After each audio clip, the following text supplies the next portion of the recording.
റജി ലൂക്കോസ്, പുഷ്കരൻ എന്നത് ഒരു രാഷ്ട്രീയ പ്രവർത്തകനല്ല, അദ്ദേഹം ഹെൽത്ത് ഇൻസ്പെക്ടറായിരുന്നു. അദ്ദേഹത്തിൻ്റെ ജീവിതാനുഭവത്തിലെ കാര്യങ്ങളാണ് അദ്ദേഹം പങ്കുവച്ചത്. അതെങ്ങനെയെന്ന് വെച്ച് കഴിഞ്ഞാൽ ആശാ വർക്കർമാർ ആരാണ്, ആർക്ക് കീഴിലാണ് അവർ പ്രവർത്തിക്കുന്നത്, നാം ഒക്കെ പറയുകയും അറിയുകയും ചെയ്തതുപോലെ കേന്ദ്ര സർക്കാരിൻ്റെ കീഴിലുള്ള പ്രവർത്തകരാണ്. NHM എന്നാണ് ഈ പദ്ധതി ഇല്ലാതാക്കുന്നത്, കേന്ദ്ര സർക്കാർ എന്ന് ഈ പദ്ധതി NHM പദ്ധതി ഇല്ലാതാക്കുന്നു അന്ന് തീരും ആശമാരും. ഇങ്ങനെ ഒരു വസ്തുതയാണ് അവിടെ നിലനിൽക്കുന്നത്. അപ്പോഴാണ് ഓണറേറിയം വർദ്ധിപ്പിക്കുന്ന സംസ്ഥാന സർക്കാരിനെതിരെ സമരം ചെയ്യുന്നത്. അപ്പോൾ ഇൻസെൻറ്റീവ് വർദ്ധിപ്പിക്കാത്ത കേന്ദ്ര സർക്കാരിനെതിരെ ശിവദാസ് ഘോഷികൾക്ക് സമരമില്ല. അങ്ങനെ ഒരു വലിയ രാഷ്ട്രീയ വസ്തുത കൂടിയുണ്ട് ഇവിടെ. അത് തീർച്ചയായിട്ടും കഴിഞ്ഞ കുറെ ദിവസങ്ങളായിട്ട് നമ്മൾ ഈ ഡിബേറ്റിൽ പങ്കെടുക്കുമ്പോൾ നമ്മൾ ചോദിക്കുന്ന ഒരു ചോദ്യമുണ്ട്, കേന്ദ്ര സർക്കാർ ഇൻസെന്റീവ് കൂട്ടി തരണ്ടേ, നിങ്ങൾ എന്തുകൊണ്ട് അതിനെക്കുറിച്ച് സംസാരിക്കുന്നില്ല? അവർക്ക് അതിന് മറുപടിയില്ല. അതായത് ഇൻസെന്റീവ് കൂട്ടി തരേണ്ടത് കേന്ദ്ര സർക്കാരാണ്, 40% മാത്രമേ ഉള്ളൂ സംസ്ഥാന സർക്കാർ വഹിക്കേണ്ടതുള്ളൂ. അപ്പൊ അതിനവർക്ക് മറുപടിയില്ല. അപ്പൊ അതിൽ നിന്ന് നമുക്കൊരു കാര്യം മനസ്സിലായി. എനിക്ക് നമ്മൾ അതിനെക്കുറിച്ചെല്ലാം വിശദമായിട്ട് സംസാരിച്ചതാണ്. ഒരു കാര്യം ഉറപ്പായി കഴിഞ്ഞു, കേരളത്തിലെ ഈ ജീവനക്കാരെല്ലാവരും ആശാ വർക്കേഴ്സിന്റെ സമരത്തിന് പിന്നിൽ ഒരു ഗൂഢസംഘമുണ്ട്. ആ ഗൂഢസംഘം പകൽ പോലെ പഠിച്ചു പോകുന്നത്, അതായത് ഈ പാവങ്ങളെ തെരുവിലിറക്കി രാഷ്ട്രീയ നേട്ടം നടത്താനായിട്ട് നീചമായി ശ്രമിക്കുന്നത് BJP കോൺഗ്രസും. അവർ ഒറ്റക്കെട്ടാണ് ഈ ഘട്ടത്തിൽ. തന്നെ ഒരു അരാഷ്ട്രീയ സംഘടനയായ SUCI ആണ് അതിന്റെ മുൻനിരയിൽ നിൽക്കുന്ന അതിന്റെ നേതാവാണ്. അപ്പൊ അതിൽ നമുക്കൊരു കാര്യം മനസ്സിലായി, ഈ തെരഞ്ഞെടുപ്പ് അടുക്കുന്ന ഒരു കാലമാകുമ്പോഴത്തേക്കും കേരള സർക്കാരിന് വരെ ഉന്നയിക്കാനുള്ള ഒരു കാരണവും ഇവർക്കില്ല. അപ്പോൾ അതിന് ഈ പാവങ്ങളെ, അത് വളരെ ചുരുക്കമുള്ളൂ. ഇന്നലെ തന്നെ നടന്ന അവരുടെ ഒരു ട്രെയിനിങ്ങില് 17,000 പേര് പങ്കെടുക്കേണ്ടിടത്ത് 16,400 പേര് പങ്കെടുത്തു. അപ്പൊ തന്നെ മനസ്സിലായില്ലേ യഥാർത്ഥ ആശാ വർക്കേഴ്സ് അതിനകത്തുള്ള 1-2 പേരേ ഉള്ളൂ.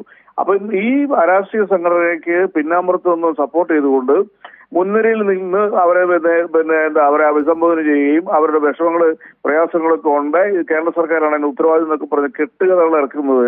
സത്യസന്ധമായിട്ട് പറയുകയാണെന്നുണ്ടെങ്കിൽ ഇപ്പോൾ അവിടെ ഇരിക്കുന്ന ആശാ വർക്കേഴ്സ് ആരെങ്കിലും ഉണ്ടെങ്കിൽ അവരോട് അറിഞ്ഞുകൊണ്ട് തന്നെ അതിനകത്ത് യാതൊരു സംശയമില്ല, അത് പകൽ പോലെ പഠിച്ചു പോയി കഴിഞ്ഞു. അത് മാത്രമല്ല ശ്രീ റജി ലൂക്കോസ്, ഇവിടെ ഉയർന്നൊരു വസ്തുത അത് മന്ത്രി വീണ ജോർജും പറഞ്ഞു. കാരണം 27,000-ഓളം വരുന്ന ആശാ വർക്കർമാരിൽ 25,650 പേരും സർക്കാരിനൊപ്പം, സംസ്ഥാന സർക്കാരിനൊപ്പമാണ്.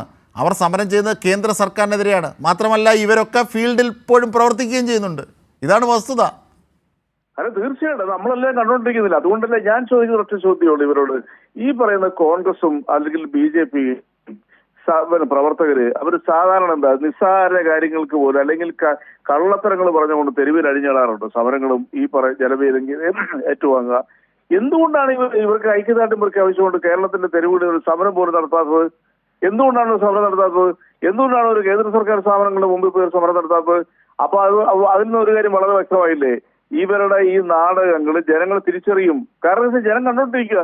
ഇനി രണ്ടാമതായിട്ട് ഇവരൊരു തൊഴിലാളികളല്ല, ഇവർ വെറും സന്നദ്ധ സേവകരാണ്. ആരാണ് അതിന്റെ ഉത്തരവാദി? ആ ഉത്തരവാദി കേന്ദ്ര സർക്കാരാണ്. അത് ബഹുമാനപ്പെട്ട മന്ത്രി അത് നിയമസഭയിൽ ചോദിച്ചു, ഡൽഹിയിൽ വെച്ചും പറഞ്ഞു, ഇവര് തൊഴിലാളികളായിട്ട് ഇവരെ അംഗീകരിക്കണം.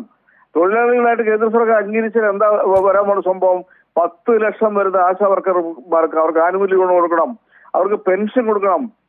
അതൊന്നും കൊടുക്കാതെ കണ്ട് ഈ പാവപ്പെട്ട തൊഴിലാളികളെ ഈ രീതി വർക്ക് ചെയ്യിപ്പിക്കുന്നത്. ഇനി വേറൊന്നും കേൾക്കണോ?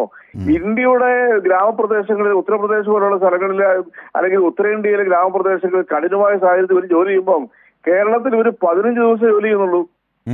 15 ദിവസം മാത്രമേ ഇവർക്ക് ജോലിയുള്ളൂ. അപ്പോൾ പിന്നെ എന്തിനാണ് കേരള സർക്കാരിനെതിരെ സമരം നടത്തുന്നത്? അതിന്റെ ലക്ഷ്യം എന്ന് പറയുന്നത് ഈ ഗവൺമെന്റിനെതിരെ മറ്റൊന്നും ഉന്നയിക്കാത്തൊരു സാഹചര്യത്തിൽ സ്വന്തം അണികളെ പോലെ അതായത് ശ്രീ റജി ലൂക്കോസ്, UP അടക്കം പല സംസ്ഥാനങ്ങളിൽ ഉള്ളതിനേക്കാൾ വലിയ ഓണറേറിയമാണ് ഇവർക്ക് ഇവിടെ ലഭിക്കുന്നത്. മാത്രമല്ല ഏതാണ്ട് 13,000 രൂപയോളം വരും ഓണറേറിയവും മറ്റ് ഇൻസെൻറ്റീവും എല്ലാം കൂടെ ചേർത്ത് 13,000-ഓളം വരുന്നു. അത് 15 ദിവസത്തേക്കാണ് കൊടുക്കുന്നത് അല്ലേ? 15 ദിവസത്തേക്ക് കൊടുക്കാൻ തന്നെയുമല്ല 7,000 പ്ലസ് 3,000, അതായത് ഇൻസെന്റീവിന്റെ 40% കൂട്ടി 1,250 രൂപയുടെ മറ്റൊരു അലവൻസ് കൂട്ടി ഇവർക്ക് കയ്യിൽ കേരള സർക്കാരിന്റെ ഖജനാവിൽ നിന്ന് കൊടുക്കുന്ന 11,000 രൂപയാണ്. അത് 11,000-നും 10,000-നും ഇടയ്ക്ക് തുക കൊടുക്കുന്നുണ്ട്. ഉത്തർപ്രദേശിൽ കൊടുക്കുന്ന 1,250 രൂപയാണ്. ഗുജറാത്തിൽ 3,500 രൂപ. ഗുജറാത്തിൽ 3,500 രൂപ കൊടുക്കുന്നുള്ളൂ. എന്തിനാ ഹിമാചൽ പ്രദേശിലെ എമൗണ്ട് ഒക്കെ കിട്ടി നമ്മൾ ജഡ്ജിച്ച് തലതാഴ്ത്തും. പിന്നെ ഇവര് സിക്കിമിലും കുറവല്ലേ? സിക്കിം സിക്കിമിൽ 6,000 രൂപ. സിക്കിമിൽ 6,000 രൂപ. ഞാൻ അവരുടെ സൈറ്റ് കൃത്യമായിട്ട് നോക്കിയതാ. അത് തന്നെയല്ല, സിക്കിമിൽ 6,000 രൂപ ആണെന്ന് പറഞ്ഞാൽ ഇവർ വിശ്വസിക്കുന്നില്ല. 10,000 രൂപ എന്നുള്ള നുണയാണ് ഈ കോൺഗ്രസ്സുകാരല്ല ഇവരെ പഠിപ്പിച്ചു വെച്ചിരിക്കുന്നത്.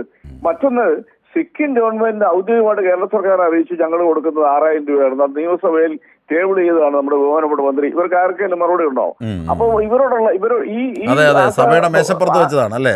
സഭയുടെ മേശപ്പുറത്ത് വെച്ച ആശാ വർക്കേഴ്സ് എന്ന് പറയുന്ന ഈ പാവപ്പെട്ട സ്ത്രീകളിൽ 0.1% പോലും ഈ സമരത്തിലില്ല. അവരെല്ലാം ഇപ്പൊ ജോലി ചെയ്തുകൊണ്ടിരിക്കുക. എന്തുകൊണ്ടാ? അവരുടെ കാര്യങ്ങൾ ഏറ്റവും ഭംഗിയായിട്ട് നിർവഹിച്ചുകൊണ്ടിരിക്കുന്ന ഇന്ത്യയിലെ ഏക സംസ്ഥാനം കേരള സംസ്ഥാന സർക്കാരാ. അപ്പൊ പിന്നെ എങ്ങനെ സംസ്ഥാനത്തിനെതിരെ അവർ സമരം നടത്തുന്നത്? തന്നെയല്ല, എന്തുകൊണ്ട് ഇവർ തങ്ങളുടെ ഇൻസെന്റീവ് വർദ്ധിപ്പിക്കണം കേന്ദ്ര സർക്കാരിന് ഒരു വാക്ക് പറയാത്തത്? 120 കോടി രൂപ പിടിച്ചു വെച്ചിരിക്കുന്ന കേന്ദ്ര സർക്കാർ ആ ഫണ്ടിൽ ഞങ്ങൾക്ക് റിലീസ് ചെയ്ത് തരണമെന്ന് ആവശ്യപ്പെടാത്തത് എന്തുകൊണ്ടാണ്? അപ്പൊ ഒറ്റ ലക്ഷ്യമേ കേരളത്തിലെ ജനങ്ങളെ തെറ്റിദ്ധരിപ്പിക്കാനായിട്ടും കേരളത്തിലെ ജനങ്ങളെ സർക്കാരിനെതിരെ ഈ സ്ത്രീകൾ രംഗത്തിറക്കിക്കൊണ്ട് തെറ്റിദ്ധരിപ്പിക്കാനായിട്ടും BJPയും കോൺഗ്രസും സംയുക്തമായിട്ട് നടത്തുന്ന ഈ സമരം അവർക്ക് തന്നെ തിരിച്ചടിയാവും. ഒരു തർക്കമില്ല കാര്യത്തിൽ. ഇപ്പൊ എന്റെയൊക്കെ നാട്ടിൽ ഞാൻ പലരുമായിട്ട് വിളിച്ചു വെച്ചപ്പോ നമ്മുടെയൊക്കെ നാട്ടിൽ എല്ലാവരും വർക്ക് ചെയ്യുന്നുണ്ട്. ആശാ വർക്കേഴ്സ് എല്ലാവരും വർക്ക് ചെയ്തു. പിന്നെ എവിടുന്നാണ് ഈ അവിടെ ഇരിക്കുന്ന കുറച്ച് സ്ത്രീകൾ അവിടെ ഇരിക്കുന്നത്? എവിടുന്ന? അത് SUC എന്ന് പറയുന്ന ഒരു രാജ്യവിരുദ്ധ സംഘടന എന്ന് പറയുന്നതിൽ പോലും തെറ്റില്ല. കാരണം അതിന്റെ സ്ഥാപകന്റെ ജീവചരിത്രം തന്നെ ഞാൻ വായിച്ചു കഴിഞ്ഞു. ഈ ഒറ്റ പ്രശ്നമുണ്ട്. അയാൾ എന്ന് പറയുന്നത് ഒരു അരാഷ്ട്രീയവാദിയാ. ഒരു അരാഷ്ട്രീയവാദിയാണ് അയാൾ. അത് പശ്ചിമ ബംഗാളിലെ ചില സ്ഥലങ്ങളുണ്ട്. ഇപ്പൊ അവിടെയൊന്നും ഇല്ല. അവരുടെ പണി അവര് കേരളത്തിന് സർക്കാരുമായിട്ട് കേരളത്തിലെ സമൂഹത്തെ സേവിക്കുന്ന എന്തെങ്കിലും ഒരു പ്രവൃത്തി ഈ SUC ചെയ്യുന്നുണ്ടോ? SUCയുടെ നമ്മൾ അറിയുന്നത് തന്നെ നമ്മൾ ബസ് സ്റ്റാൻഡ് അതുപോലെയുള്ള പ്രദേശങ്ങളിൽ ചെല്ലുമ്പോഴത്തേക്ക് അവർ ചെറിയ ടപ്പി ആയിട്ട് നമ്മുടെ അടുത്ത് പിരിവിന് വരും. ഈ പൈസ എങ്ങോട്ടാ പോകുന്നത്? ഇവരെന്ത് പ്രവർത്തനം കേരളത്തിൽ ചെയ്യുന്നത്? അപ്പൊ ഇത്തരം സാമൂഹ്യ വിരുദ്ധ പ്രവർത്തനങ്ങൾക്ക് വേണ്ടിയിട്ടാണോ അവര് ഇതുപോലെയുള്ള സംഘടനകൾ മുന്നോട്ടിറങ്ങിയിരിക്കുന്നത്? ഇത് ഇങ്ങനെ ഒരു പ്രസ്ഥാനത്തിനാണ് ഇവർ പിന്തുണ കൊടുക്കുന്നത്, ഈ കോൺഗ്രസും BJPയും. അതാണ് നമ്മൾ മനസ്സിലാക്കേണ്ട കാര്യം. 14,000-നോട് അടുത്തൊരു തുക ഇന്ത്യയുടെ ചരിത്രത്തിൽ ഇന്ന് വരെ ഒരു സർക്കാരും കൊടുത്തത് 1000 രൂപയാണ് 2016 ഈ സർക്കാർ അധികാരത്തിൽ വരുമ്പോൾ അവർക്ക് കിട്ടിക്കൊണ്ടിരുന്നത്. അത് 7,000 രൂപയായിട്ട് വർദ്ധിപ്പിച്ചു. കൂടാതെ ഇൻസെന്റീവിന്റെ 40%, കൂടാതെ മറ്റു അലവൻസുകളുടെ കൂട്ടിയാണ് ഈ പറയുന്ന എമൗണ്ട് എന്ന് പറയുന്നത്. ഇത് എവിടെ കൊടുക്കുന്നു? ഇവര് ഭരിക്കുന്ന കർണാടക സ്റ്റേറ്റിൽ എത്രയാണ് കൊടുത്തുകൊണ്ടിരിക്കുന്നത്? നമ്മൾ മനസ്സിലാക്കി. തമിഴ്നാട്ടിൽ പോലും നമ്മളതിന് പകുതി പോലും കൊടുക്കുന്നില്ല. അപ്പോഴാണ് 15 ദിവസം മാത്രം ജോലി ചെയ്യുന്ന ഈ സംഘടന കേരളത്തിലെ ജനങ്ങളുടെ മുമ്പിൽ തെറ്റിദ്ധരിപ്പിക്കാൻ വേണ്ടിയിട്ട് കണ്ണീരൊക്കെ പൊഴിച്ച് നാളെ ആ കണ്ണീരെല്ലാം കൊടുക്കുന്ന കോൺഗ്രസ്സുകാരും BJPക്കാരുമാണ്. അവരുടെ ഇന്നലെ ആ യൂത്ത് കോൺഗ്രസിന്റെ സംസ്ഥാന പ്രസിഡന്റ് ബഹുമാനപ്പെട്ട ML അവിടെ നിന്ന് പ്രസംഗം എന്തൊക്കെയാ പ്രസംഗിച്ച്? എന്തുകൊണ്ടാണ് ഇവർ ആരും കേന്ദ്ര സർക്കാരിനെതിരെ വിരൽ ചൂണ്ടാതെ? ഭയമാണോ? അത് ഇവർ അഡ്ജസ്റ്റ്മെന്റ് ആണോ? ഇത് വലിയ ചോദ്യമില്ലേ?